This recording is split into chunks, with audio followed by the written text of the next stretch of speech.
Hey, Pete. Yo, man. How's it going? What's happening? What's happening? What's happening? Hello. I'm on your screens. What's happening, Maureen? Yeah. Wow. Today, I'm here taking over the Konect. That's right. Never been done before. Got my brother back on the screen. Kali Sana. Very excited to be here. And very exciting because this guy has no clue what we're about to do. So what you're getting is raw, unfiltered, Hey, authentic conversation. I don't know how I feel about it, but yeah, let's go, man. Let's go. Awesome. So, Pete. Yes. Last time I was here, by the way, thank you, the Konect and everyone who engaged. It was awesome getting to tell my story. And now it's been a couple of years since then. We're out of COVID. Can you imagine? Who would have thought that would happen? Don't even go there. And I found myself on a new, interesting journey and very reflective lately. Maybe it has something to do with the fact that I'm almost 30. Oh, God. Is it is it 1993? 1990. You know, nowadays you go to fill in a form and you're like this. Unatafuta 93 kwapi. You're looking for 93. Quite crazy. You know, there's like a joke I saw somewhere that kids for 1993 have started applying. I don't know, from Kenya, if you know, Rob, Kaluma. You know what? They're not lying. It's true. Nowadays, you can't dance as long as you thought you could. If you do, you need 2 to 3 business days to recover. That's all I will say about that. 1993 kids, I see. 1993 kids, shout out to you. This is our year. Don't let anyone tell you you're old. You're forever young, okay? Yeah. 3-0, but I think it's 03. 03, just like 3 years. Life is just starting. Yeah, why not? Yeah. And actually, you're my big bro. I honor, respect this man so much. And today I thought, we're better to come and reflect on the 20s than with a guy I look up to and who has been so instrumental in the last half of my 20s. Because I came here, I turned 25 when I landed here, actually, a few months after. So I was thinking about it and I was like, oh, how do I want to frame this? So today we're talking about growing through the growing pains. Oh, wow. Kizungu, yeah. Hey, I won't repeat that. But anyway, you guys had it. We move. Yes, growing through the growing pains. And what has me thinking about this is, of course, an exciting project we're working on that we'll be telling the people about a bit later. But it really had me thinking, man, the 20s are a wild ride. I used to look at people in their 20s and think they knew exactly what they're doing until I got there and I'm like, is it just me? Did I just jump in or did I dive in? Yeah. Okay. Was there a manual? Was there a class? Did I skip class that day? I don't know. Did you feel that? I think 20s were a roller coaster. That's what I can say. Because you're somewhere up, you're somewhere down. Everything is happening at the same time. Yeah. You're discovering yourself, you're understanding yourself, you're getting first-time job, you're getting the money, and then you're like, it just gives you, man. Roller coaster. It goes so fast. Yeah. And so that's kind of what I wanted to chat through a bit today and reflect. So I have a few pointers for us to chat about. I'll throw some statements or questions out there and we'll unpack them and hopefully help someone going through this. And I think it's even beyond the 20s. What I'm realizing is that thing people say, life haina manual, like there's no manual to life. Guys, for sure, that's true. There's no manual to this life. And I think even if you're in your 30s, 40s, 50s, comment down below, let us know if any of the stuff we're talking about relates and also what to expect as we look towards those years because we need help, okay? You mean 30s? Yeah, 30s and 40s, those people, please help us. Oh. You people. Oh, wow. No. Throwing shade now. Cut that out. All right, please cut that out. We're not cutting it out. Throwing shade. All the 30s, 40-year-olds, memskia. No, I'm joining you. I'm officially an auntie. Welcome to this side, but not yet. Not yet. Coming through. Yeah, so one of the things I was thinking about is how growth of any kind is very painful. It's something we don't maybe talk about as much as possible. Like we have all these goals. I want to be a singer, I want to be a producer, I want to own a media house, all these things. But then there's where you are now, and then there's what you see, but then there's like this space in between. And what I've realized is that being in the space in between can be so difficult. And for me, one of the things that has been helping me is obviously from a lens of faith. As a Christian, as a believer, that's one thing that I've been trying to ask God, like, what is my purpose? Like, why am I here? Yeah. Why am I doing the things I do? Yeah. And even as you get into the routine of life, right? You get into a place where you wake up, you go to work, come home, sleep, wake up, go to work. On the weekends, you're sleeping enough so you have enough energy for Monday, and you repeat the cycle again. If you're lucky, you have friends, and you get to do a few fun things together. So it feels a bit empty at some point. Yeah. And then throw in a roller coaster of a thing called COVID, where we've had to sit alone with ourselves. Many of us are not used to just being alone, being by ourselves. And that brought up some stuff. And I don't know if anyone is still the same. Are you the same? I think I'm a bit stronger, if I may say. I feel I'm a bit stronger after COVID. Yeah. Knowing that you can go through what we went through, and sort of, for me, at some point, I didn't go. I didn't go to work, so I used to stay home and do whatever and be with yourself. You know, rethink.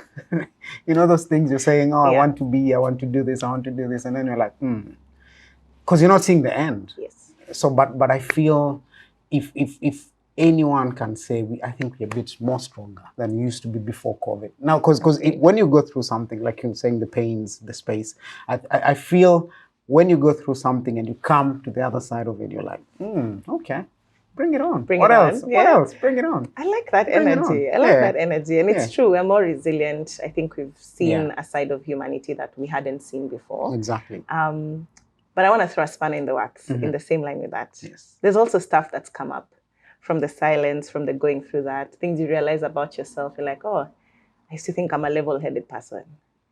Until you start seeing humans rushing for toilet paper and doing all these things, right? But then that brings up a lot of things. And for me, one of the things that came up is really stuff to do with the past and just reflecting on how we grow up has an impact on us and how it affects us. And I think sometimes you can find yourself in autopilot mode and you don't even realize the impact of something. And then all of a sudden you're crashing. I don't know if you've ever experienced something called burnout. I have, and that thing is horrible because it catches you off guard. It throws you off your game. And suddenly you're trying to think, why don't I have the zeal or the energy to do the things I loved doing, right? And so there's a few conclusions I've come to and I'm still arriving at that I want us to unpack a little bit in line with that. Yeah. So I was having a conversation with very, very respectable man, Mr. Justin. If you're hearing this, shout out to you. Heshma kwako. And he said something that clicked and actually made me seal the deal with what we're talking about today. And he said, growth is a matter of choice. And growth it costs you. It costs you something to grow. It costs you time. Yep. It costs you money. Yeah. It costs you people and relationships. Oh, don't go there. Yeah. That's a good one. That's a good one. Yeah. And it costs you who you used to be. It means there's something that has to change about you. But then for you to change, you actually have to come face to face with who you are and the things that have impacted you. And I feel like my 20s so far have been almost like a very defining decade in terms of coming face to face. Because when I was a kid, you just grow up, your folks are there. They make a lot of decisions for you. And sometimes things happen that you don't even realize how much of an impact they have until you're now in the world. Now they've released you. Okay, you're an adult. Do your thing. And I'm like, how? You guys were deciding everything, and then now you start to come up against certain things and memories start to come up. So I kind of wanted to group this in different areas, right? So the first thing is in terms of self, right? Like I had this picture of who I would be as a grown-up. In fact, if any of you read Ben Carson, gifted hands. And then all of us wanted to be neurosurgeons and all these things. Doctors. Pilots. And we thought that that's where success was. Or even sometimes the narrative, go to school, work hard, you'll get a good job. Yes. But unfortunately, that isn't always the trajectory that life takes. Yeah. So what do you do when what you thought it would be doesn't match what it actually looks like right now? Wow. So I think for me that's where partnership or sort of seeing other people what they're doing. So for me, I'll give an example with myself. So I studied IT, and then after IT in Kenya, for those who know, you really tarmac and you really look for jobs, and they don't really happen. So there's a friend of mine who used to big out yourself. He used to DJ, and then he used to be very entrepreneurial. So he sort of showed me another way, because if you don't see sort of, if the only way you sing is you becoming that IT guy or the doctor, so you need to get out of your space and look at what other people are doing. So that's what actually saved me, because this guy was really entrepreneurial and used to do movies. If you know, in Kenya, you can sell movies on the streets and stuff like that. That's how we started. And they're like, hey, come through, man, let's do this. So we sold movies. We went to becoming wholesalers. And then at some point, so many things happened. So I even stopped focusing on getting a job in the IT sector. Wow. Yeah. So I think for me, the biggest lesson from that is that you have to look at what else is there. Not only being fixated at whatever you're actually aiming at. Because we aim at the sun, they say, and then you maybe land at the moon. That's right. So for me, that's the main thing. Not really putting your head down and looking at, oh, this is the only thing I can do. What else are other people doing? Especially in Kenya. What else are other people doing? And then I met people along the way, and then other people are starting to do gigs and stuff like that. They know themselves. Big up to you guys. And you know, someone tells me, oh, bring some money, let's put money together and let's go and sell at this gig. I'm like, okay, we can make, so when you start now realizing you can make money or make a living in another way, and then you're moving. Because the main thing is moving through transition. That's it. And for me, so many people remain stagnant because maybe you hit a roadblock or you hit, you know, a dead end. So what else? What do you do? What next? I think for me, find other ways. Look at what other people are doing around you, and then open your eyes. Try it. It might work for you. I don't know. Okay. Yeah, that just worked for me. What about yourself? Okay, Pastor Pete, coming with the word today. You can give your offering. The ashes are packing the baskets around. That was a whole word. By the way, that was me in my 20s. But that was my early 20s. Wow. Just to mention, because we're talking about our 20s. Yeah. Well, that's really awesome. I think it's interesting. I always wanted to be a singer. I love singing. I always used to annoy my brothers all the time. I'm that person who would memorize all the lyrics and I sing them. And I remember my brother, hi bro, you know which one of you two you are. Even remixes this Kikuyu song. Wow. Do you know what he remixed it to? Mwenda wakwa morino. Just remixing my name. Because I would annoy him all the time with the music. Anyway, I love him. And so that's all I wanted to do. And even through high school, I was always like, from when I was young, always involved in the choir, always involved in singing in one way or the other. Started writing like as young as I can remember. Oh, wow. Yeah, I was sharing with my friend Ruth. When I was young, my late cousin, Lena, may she rest in peace, she used to want to be a rapper, and then I was the one who was singing. Yeah. It's called the interludes. So you do the interludes. And nice. And let me tell you, it was a hit. Okay, it's an unreleased hit. It's a hit in our hearts. But today when I hear it, I'm like, But that was all I wanted to do. And you're so right. When you have a one-track mind about this is the goal, this is where I'm going, it's good to have an eventual goal in mind. But what I've learned and what I'm learning is that the route there may not be direct. It's not that 1 + 1 is always equals to. Sometimes 1 + 1 is equals to 0. And then times something else gives you another number, right? And so for me, when I got to high school, I was even doing music like for my KCSE. And now I realize there's a new education system in place. So some of you may not even know what KCSE is, but that's okay. At the end of, I think here it would be like year 12, right? Year 12, end of high school. Yeah. And that's all I really wanted to do. And I remember even wanting to select that for my uni application. Music. Yes. Wow. And my father was like, no. Not in my house. Not in my house. And he was like, yeah, I know you're creative. I know you want to use these things. There's this marketable course. BCom. Shout out to everyone in Kenya who did BCom because there was a whole group of us. It was the in thing at that time. I think right now it might be something to do with digital or one thing or the other, but that was our thing at that time. But for him, he was like, I feel like you would do well in marketing. I feel like if you did go into marketing, he even started telling me, write your ideas down, your creative ideas, even writing jingles for companies, go and sell to them. Like that was his vision. But I remember it crushed me so much because all I wanted to do was sing, and that's all I could see, right? And for the first year of my uni, I remember feeling this like resentment, and you're almost like, why should I apply myself? Then you're there being forced to do accounting. Shout out to accountants because I don't know how you do it, but we respect you, we honor you. It just wasn't me. But looking 10 something years later, there are things that it's helping me do now that I couldn't connect the dots back then. And the journey it's led me on, I would never have been here if it wasn't for starting on the path of marketing and all those things. So massive appreciation to my dad. You are right. It's on the internet forever. You are right. And to anyone who's struggling with that, like I'm learning that purpose is actually the journey. It's not this one moment where you feel like, Pete, go and start the Konect. I'm sure that wasn't it for you. Yeah, those voices that you're waiting for God to speak to you like that. It's you start. Keep moving.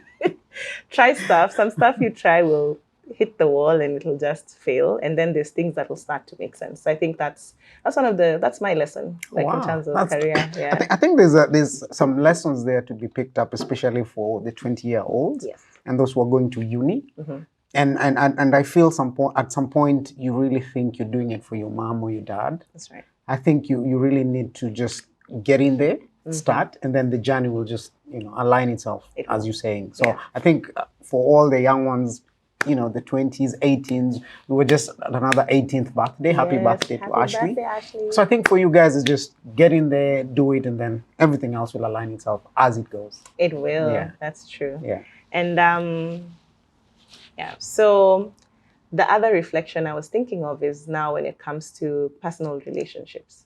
So both friendships and other kinds of relationships, like romantic relationships. And again, when you're young, you think you know everything and you think, you guys don't understand me. I'm the one who's right. I'll share a story. My brother always used to tell me, one of my brothers always used to tell me, life is not about quantity. It's about quality. Wow. Yeah. Big up to yourself. Tweetable. Tweet that. Hashtag the Konect. And one of the things that I struggle with, because I'm very extroverted, I'm very bubbly. I'm like, I'll meet you today. I want to hang out with you. I have all that energy. I feel like you might be like me as well. Not throwing any shade. Yes. Yeah. We're not saying anything. No. We move. But then you think that everyone you've come across is instantly your friend. Wow. Yeah, I think that happens to the sanguines. If it I'm does. Not wrong. You just because you click with people and you're like, And so I used to feel like, no, but how can you only have 5 friends? No, you need you have everyone. A big squad.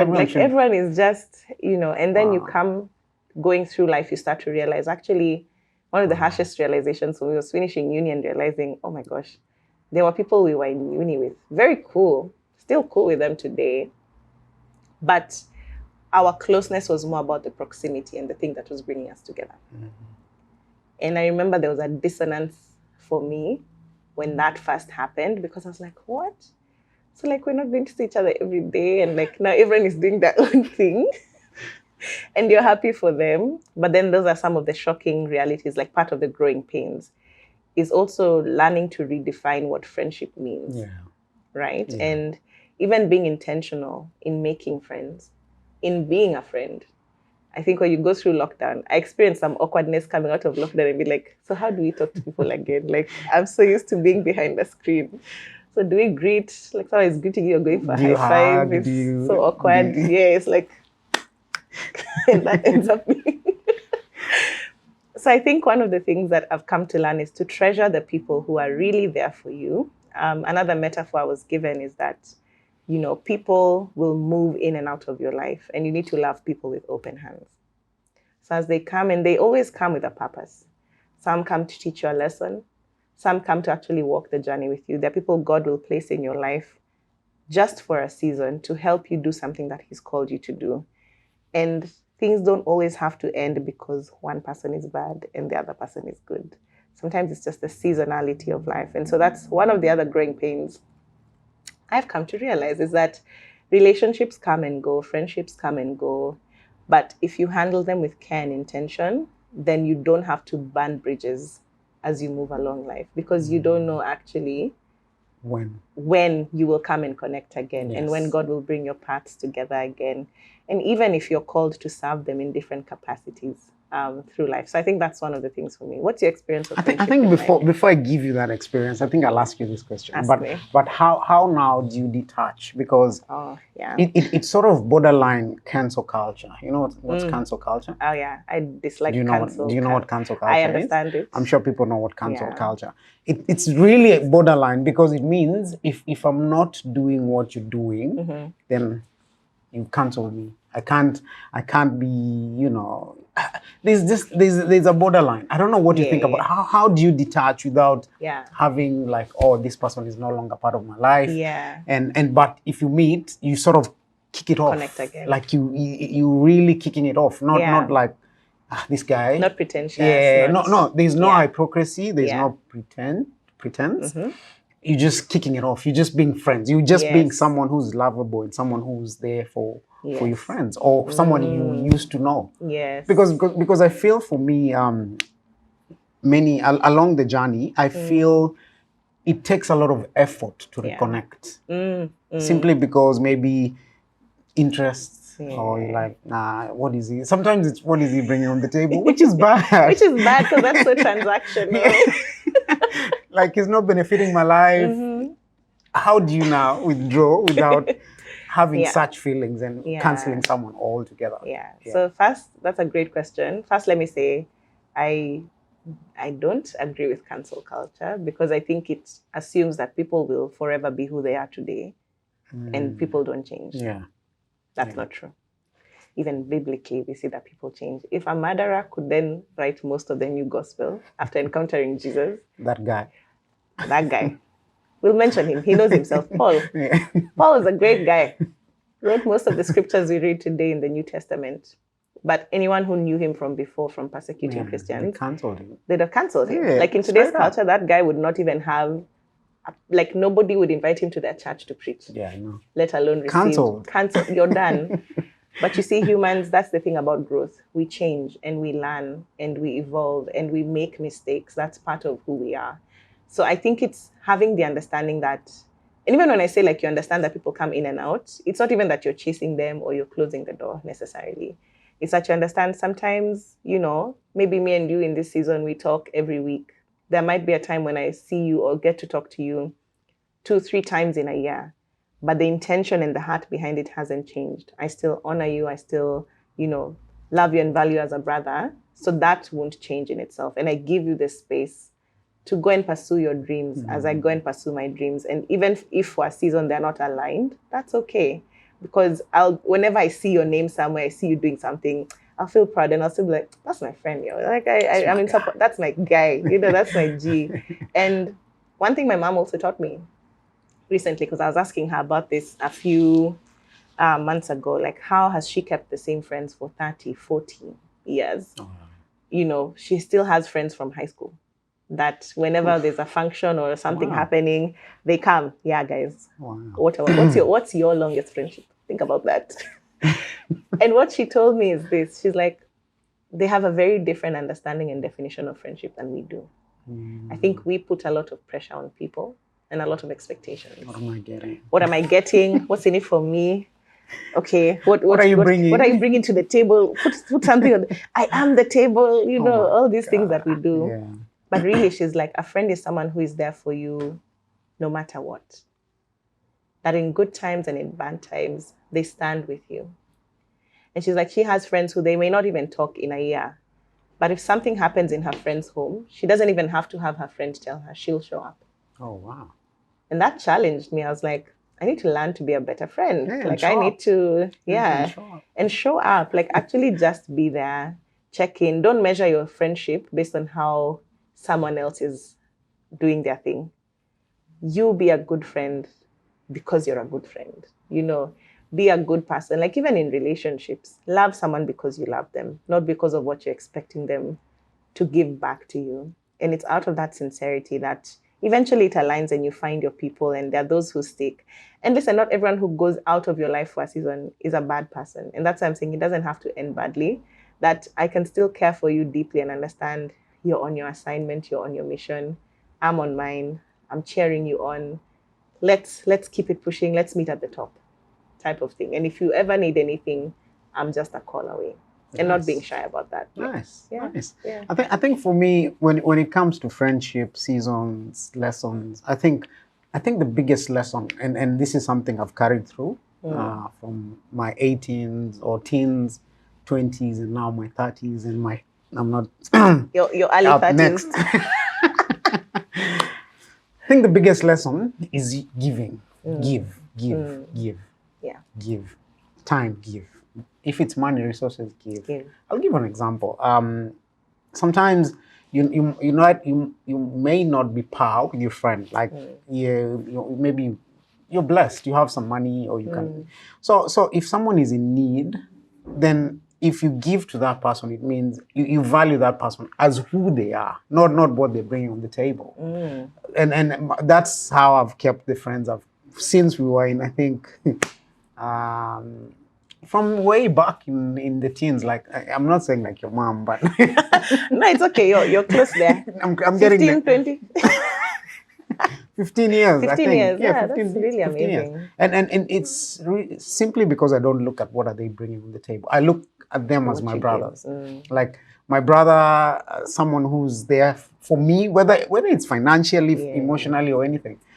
Yeah, we down. Like most of my friends, I land in Kenya, you think we've been with them like every day. Like you pick right back up. Yeah, man. Like it's, because this is just genuine friendship, and it's not, oh, what are you bringing? Because we've been with them through high school, some of them are university, and it's how do you value your friends? How do you value them? Yeah. And also looking at someone might be in your life, like now we're talking about seasons, right? Yes. Someone was in your life for that season, but in that season, you had the best time. So for me, I don't cancel anyone, but I value the time we had. Yes. And when we kick off, I remember the best times we had, the good times we had. And that's what keeps the friendship going. Yes. Yes. And also give them sometimes it's hard. I won't It's hard. It's hard. Sometimes, that phone call, you're busy, you have work, you have uni, you have family, and you still have to keep that going. So sometimes even that phone call, sometimes I'm told, oh, piga yo simu, but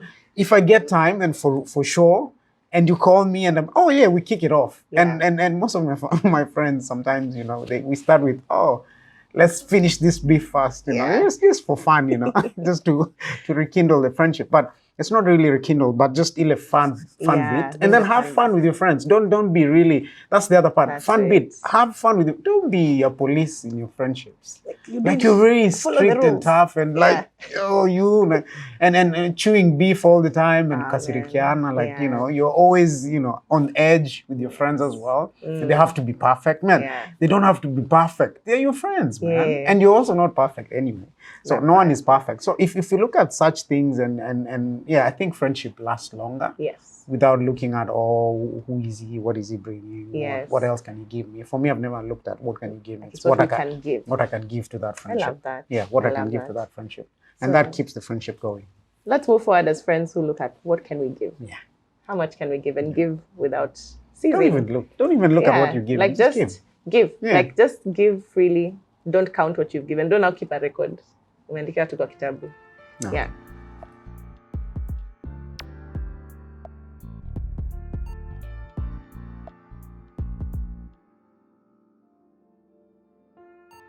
Awesome. So now that we've covered the basis of friendship, let's talk a little bit about relationship itself. Like now, you coming to know yourself, and really the word I'll use is identity. Because I think that's most of life. We're just trying to figure out, who am I? Why am I here? Yeah. What am I doing? What am I doing? That's it. That's life. We're all going through experiences trying to answer those questions. And one thing, I think we've talked about it briefly, is how our past has an impact on those things and how we see ourselves and how we even interact with people. You know, sometimes you might feel like you're always needing to defend yourself, and so you come off as a very defensive person, but it's not because that's who you really want to be or who you really are. It's just because of a lived experience that you've had, right? And I think that part about extending grace to other people is so important, because everyone has their stuff that they're dealing with, that they're working through, that they're growing through. And so I've found that it's like you have to be really intentional about even taking the time and space to unpack those things. And for me, primarily unpacking them with God. So actually praying about stuff, and as it comes up in your memory, just bringing it before God and being like, okay, this has happened. There seems to be a pattern here in my life. Why? And how do I break the cycle? Because I think so many times we focus on breaking the cycle without understanding the root why. And I think that's similar with things like, for example, addiction. You try and correct the behavior without understanding the root. It's only temporary. When you get to the root of something is when you can now experience that healing. So maybe throwing the question out there, either of us can grab it and run. Have you found that to be your experience? Would you say that that's true? Like you can't move forward, like you can't know where you're going unless you make peace with where you've come from. This one I'll leave you to go first. Throwing it in the deep end. Yes, dive in. Let's go. So, I think it's true. I think you do need to address the past. What I've found that I used to do is ignore it. I am a master of sweeping things under the rug, anti-confrontational, even with myself. Not just in relationships, but even with myself. But you find that stuff, it's under the rug, but it doesn't mean it's not there. It still exists. And until you address the elephant in the room, I started to notice certain patterns about my life, certain patterns of how things would go in friendships or things would go in relationships, or even with my personal projects, like always having this big vision. Like you have this feeling like I'm meant for more, I'm meant to be greater, but I'm just not getting it. Why? Or you come up with these great ideas and you're like, maybe not me, maybe for other people, maybe not someone like me.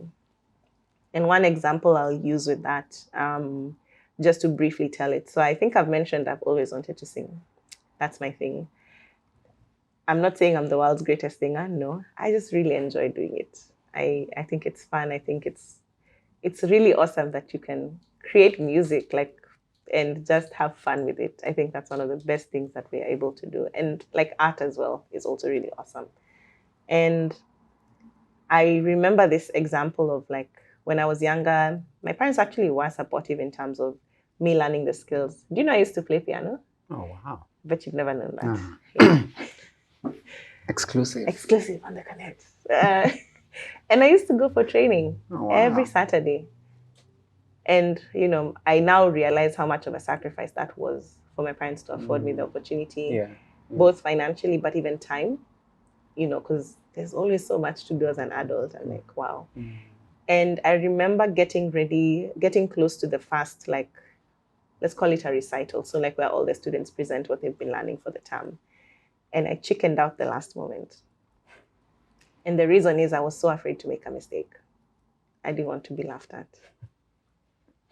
And I always, from that moment, I remember kind of hiding the fact that I can play. Oh, wow. But then I started to look and I was like, oh, this applies to so many other things in my life. Like there's things where you're honing the skill, you're working on it, but then when it comes to actually sharing it with people, it doesn't actually come across, or you give up on it. And you start to wonder why. And so I started to look at this pattern of inconsistency, and I saw that there was a big underlying root of fear, right? There was always this fear of, am I good enough? Will anyone like the stuff that I'm putting out?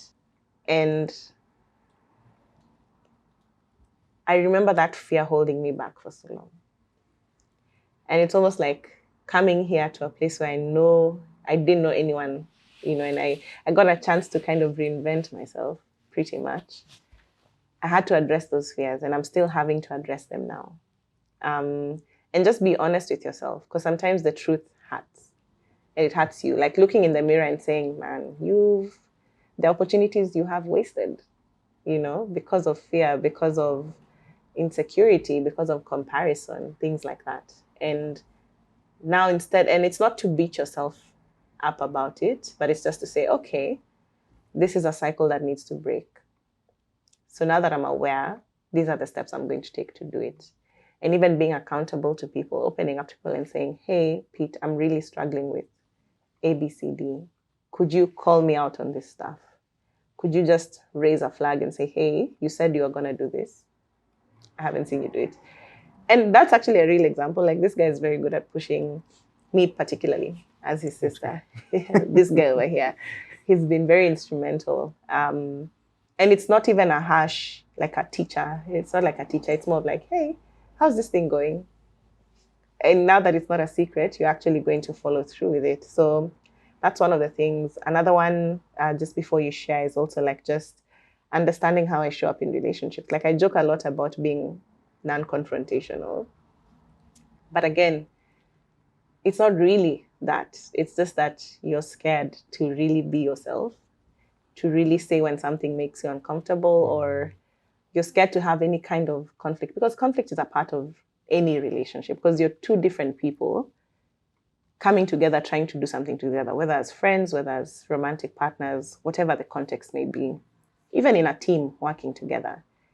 But the fear of rejection and feeling afraid that, oh, am I worth fighting for and accommodating? Like, will the other person see me valuable enough to actually accept, oh, okay, yeah, we have a problem, let's work on it together. Or will it be, hey, Shiku has a lot of issues, let me move, excuse myself.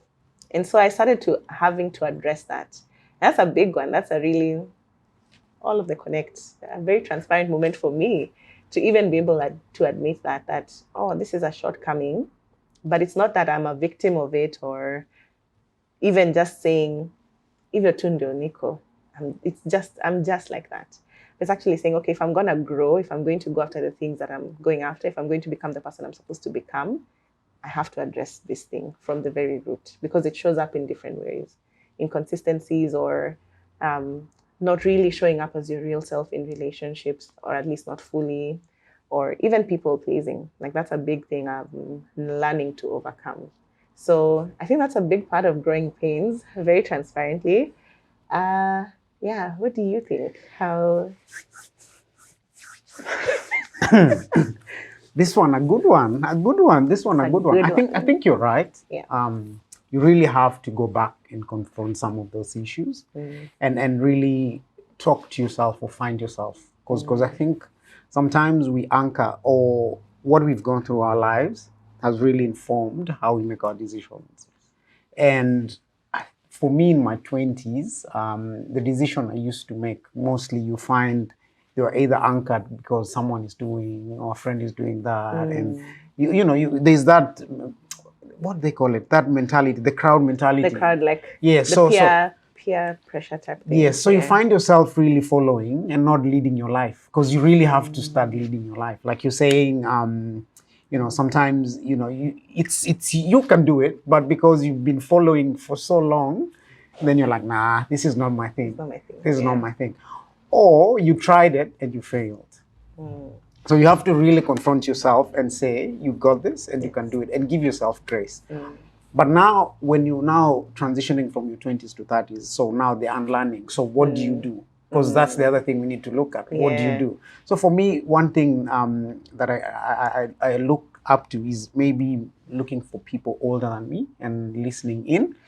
other than that, I read books, find books, find someone you can talk to, find books. Because now, this is someone say the book is more direct to you. It's really talking to you. Yeah. You were saying something about, the truth hurts. Yeah. And sometimes you don't want to hear that truth from someone else. Yes. You might tell me, I'm like, why are you telling me? And then that's also friction already in a relationship, Yeah.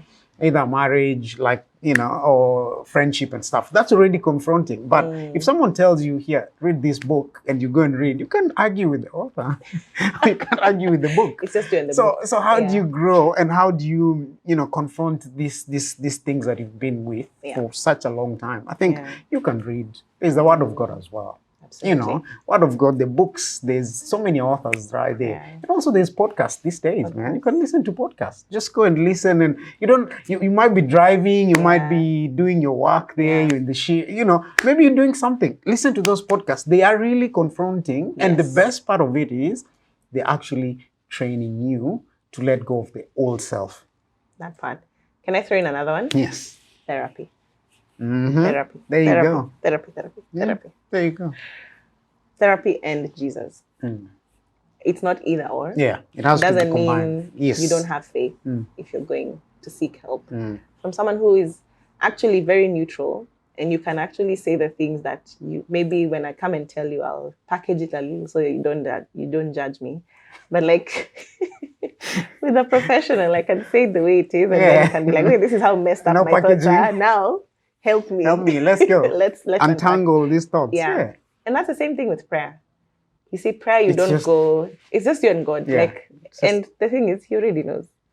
So you can't go and present this perfect, oh, Father, I'm just kind of struggling. I think I learned something there. In terms of prayer, I think prayer is pouring out. Because for me, that's something I can actually give to men. Yeah. If you can find time to pray, not really you don't have to do it in public, but in your room, your wife is not there, or your friend is not there, or you're just alone in that room. I think your true self, when you're doing that deep prayer, I find it's really, and it's really it really helps because you let it go, you cry, you cry, you tell real men what is happening, God, what is this? Yes. It's really, by the way, it's really amazing if you can find that time just to talk. Because you're talking with yourself. Yeah. But you're letting God, in the picture. God, exactly. But you're talking to yourself and you're saying, yeah. oh, this is whatever you need to say, just open up. Say it in prayer. Have a conversation with God. Because sometimes I think prayer has been really misinterpreted. Yeah. Like you really have to be a certain way to pray. You really have to I don't know, bow down or do whatever or formula. Yeah, it's just an open conversation with God, man. Yeah. An honest, deep, open conversation. And really helps. It actually heals. So, where's the offering basket? Again, this guy is preaching today because what you said is so important. Truth. In fact, even Jesus tells us there's a time when we will worship in spirit and in truth. And that truth is twofold. The truth about who God is and the truth about who we are. Coming to Him just as we are. No packaging, no filter. Just be like, God, I'm upset. God, I'm jealous of this person. And the things you can tell God that you wouldn't be able to admit tell anyone. Because it's like, I think I'm crazy if I'm out here admitting these things. Yeah. But God, then that honesty, and I love what you're saying, you pour it out and there's a peace that comes. And actually, do you know what happens? The next step of it is at the peace. That's not the end of prayer. It's now where you get to be quiet and let God speak to you. Exactly. And He speaks through His word. Have you ever listened to a song and it's ministered to you and you're like, how is this person? Were they in my room when I was crying at 3 a.m.? Like, how did they know this is what I needed to hear? But that's exactly it. And I think we need to just go back to the basics of what it means to become, to unbecome, and the right space is where we can unbecome, because there's a space you can unfold like that and then you get informed with the wrong things and get carried away into wrong beliefs. But there's spaces that we need to create where just can be honest about stuff. Know that you're not alone, right? That's a very important one. It's not just you dealing with these things. And know that you're not a victim of the things you've been through. You're not tied to who you've been. You can grow, you can change. There is hope for you. There is a future. There is room for you in God. And I think that's important as we go through these growing pains, because I don't think they'll ever really stop. I was talking to my good man, Mr. Justin. He said, I wish I could tell you, Shiko, that it stops, but it doesn't.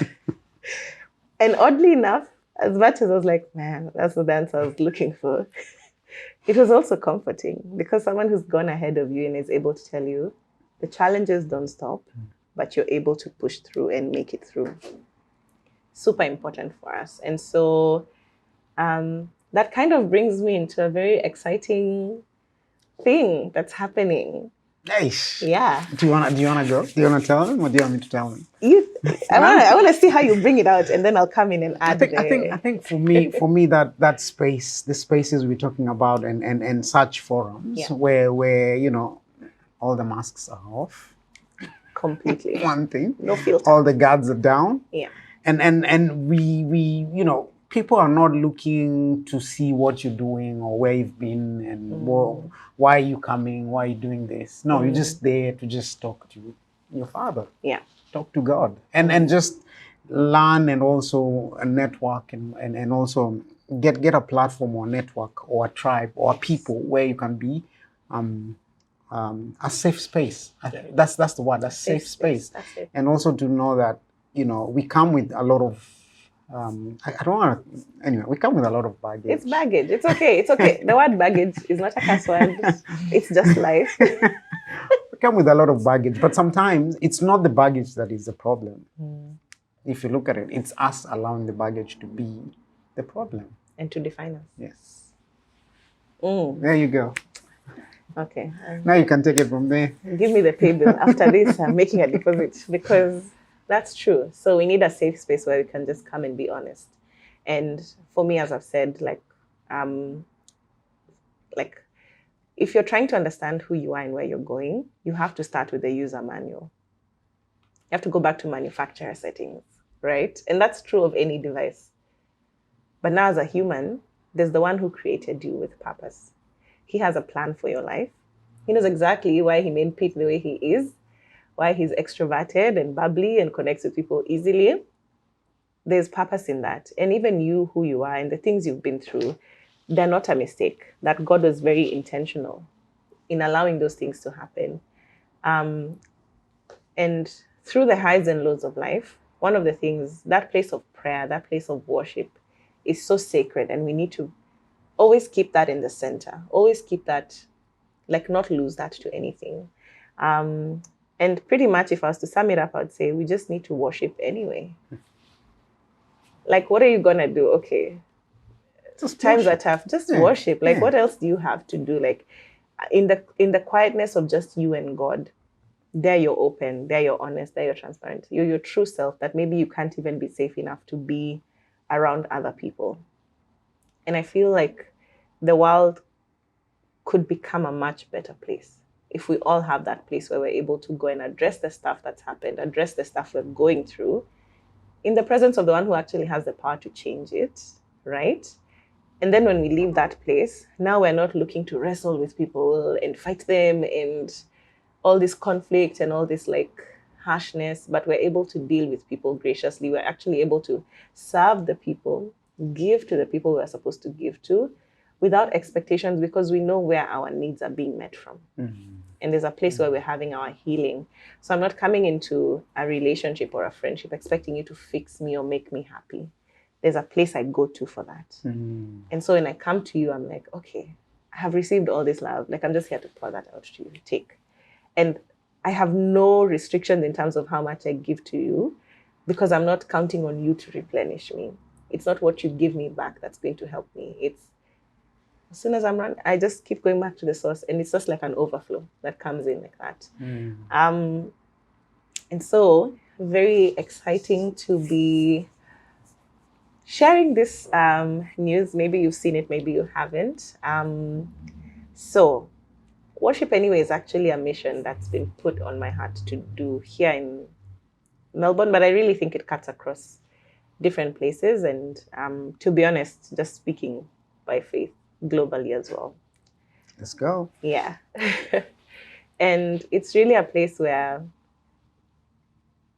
we've talked about all these things, the honesty, the transparency, the growing pains and the stuff we're dealing with, and you're not alone. But like, how do you know you're really not alone if you've never had someone else's perspective, right? And talking about that stuff can be hard. Like some of the stuff I've said here, I'm like, but it's important, like, to let go of the shame, of the human experience and just speak freely about it. And so two of the things that I enjoy doing, which is storytelling and music, have finally found a place where they can sit together and connect. Are you my name's Sunny? This guy's an artist. Okay. The connection between the two has come. And we'll be having our first event on the 23rd of September, right here in Melbourne. I'm sure something will pop up on the screen somewhere, the details there, and where you can go to find out more information. But really what I wanted to share, and I think it's a shared sentiment, is don't go through the stuff you're going through alone. Don't drown in the stuff you're drowning in and feel like there's no hope.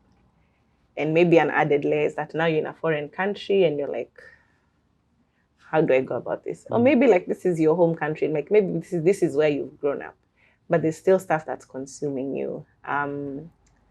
Look, we've talked a lot about God, and I know there's people who may not feel that connection to God, or they may just feel like, again, like the things we're talking about, like that's for those guys over there.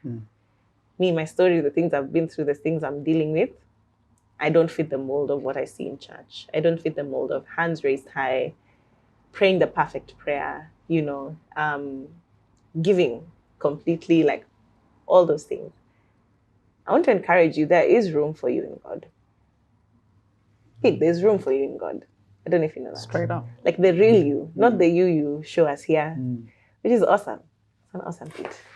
But like even the not so awesome parts, there's room for each of us in God. And it's not room for us to stay the way we are, but it's room for us to be honest enough and bring it on the table, and then he can be able to change us and transform us.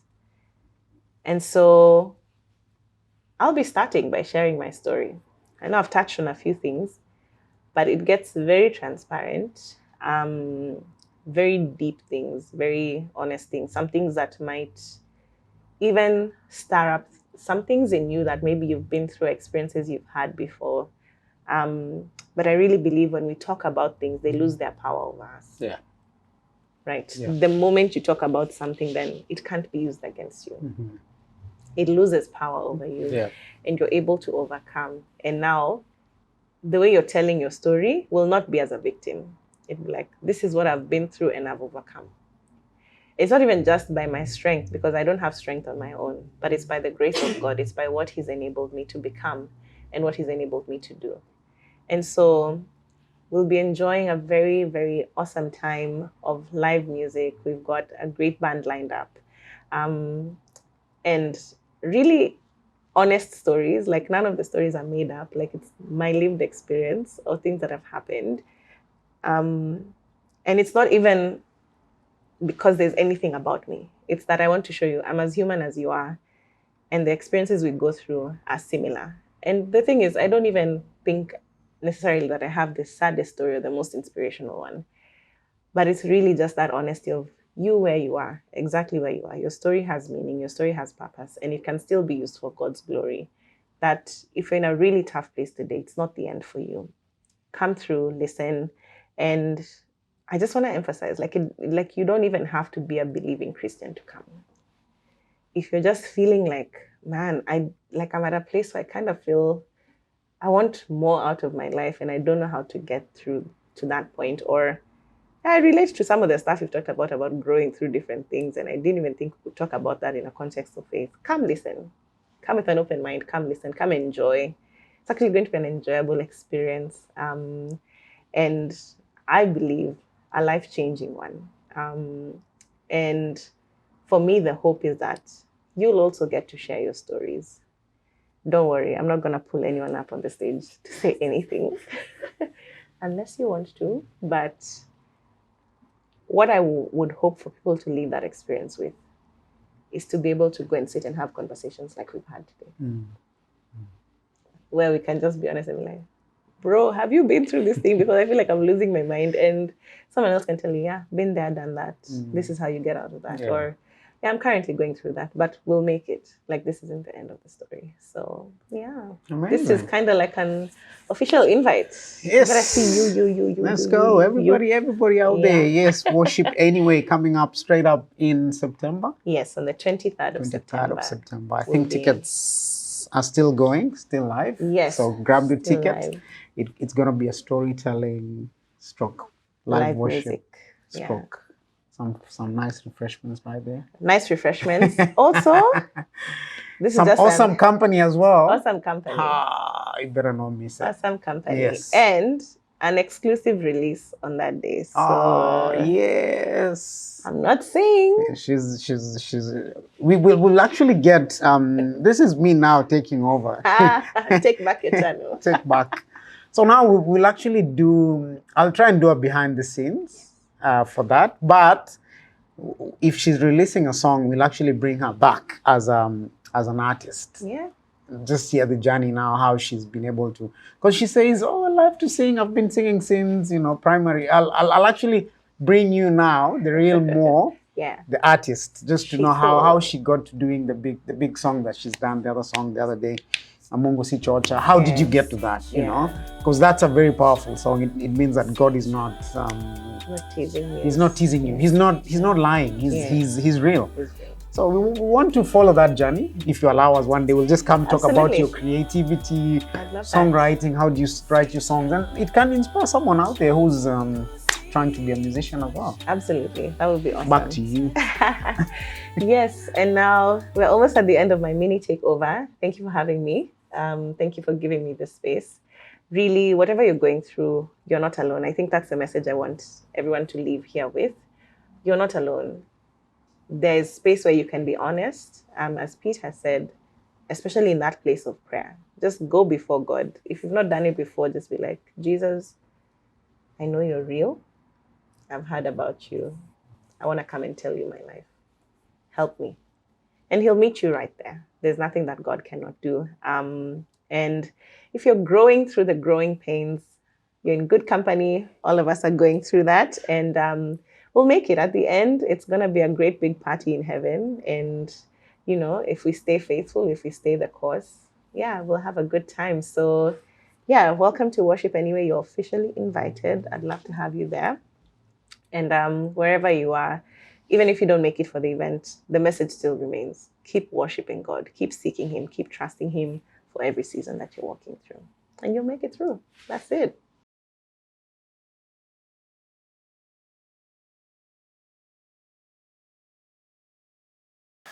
Hello everyone, it's exciting because tickets are now live for Worship Anyway. 23rd of September, we'll be in Brunswick for the first edition of this event. You don't want to miss it. The event starts at 2 p.m.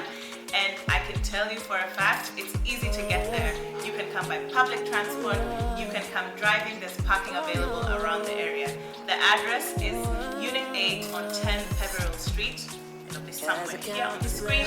And so make sure you grab your tickets, guys. I can't emphasize enough. There's limited seating, and I promise you, you want to get yours today. So get yourself a ticket, get your friend a ticket, and I'll see you on the 23rd of September. Did the cares and light just want some time with me?